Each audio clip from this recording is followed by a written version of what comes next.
మీనా అయితే మేడ మీద గది నుండి నవ్వుకుంటూ కిందికైతే వస్తూ ఉంటుంది. అప్పుడే సత్యం, ఏంటమ్మా అలా నవ్వుతున్నావేంటి అని అడుగుతూ ఉంటాడు. అప్పుడే మీనా అయితే, ఒక అద్భుతం జరుగుతుంది మావయ్య.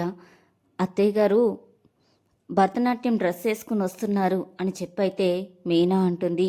తర్వాత ప్రభావతి నిజంగానే భరతనాట్యం డ్రెస్ వేసుకుని కిందకి గజ్జెలు కట్టుకుని గల్లు గల్లుమని చెప్పి వస్తూ ఉంటుంది.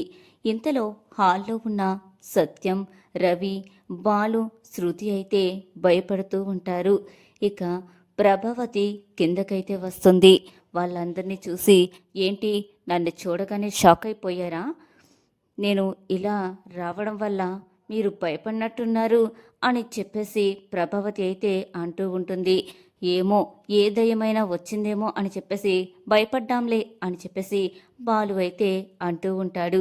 ఏంటి ఈ వేషం ఏంటి అని చెప్పేసి సత్యం అడుగుతూ ఉంటే, ఇన్నాళ్ళు నాకొచ్చిన ఈ భరతనాట్యాన్ని నాతోనే ఆగిపోకుండా స్కూల్ పెట్టి 10 మందికి నేర్పించాలని అనుకుంటున్నాను అని చెప్పేసి ప్రభావతి అయితే షాక్ ఇస్తుంది.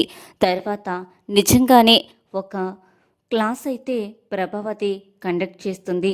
దాంట్లో ప్రభావతి క్లాసికల్ డ్యాన్స్ అని చెప్పేసి షాప్ ఓపెన్ చేస్తూ ఉంటుంది. ఇక అక్కడ దీపారాధన వెలిగించడానికి, అమ్మ రోహిణి నువ్వు వెలిగించమ్మా అని చెప్పేసి వెలిగించమంటుంది. తర్వాత శృతిని కూడా వెలిగించమంటుంది. ఇక కామాక్షి అయితే, ఇద్దరు కోడల్ని పిలిచావు, మీనాని కూడా పిలిస్తే చాలా బాగుంటుంది అని చెప్పేసి అంటుంటే, అక్కడున్నవి రెండే వత్తులు అని చెప్పేసి ప్రభావతి అయితే అంటుంది.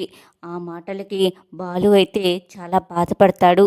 మీనా కూడా చాలా బాధపడుతూ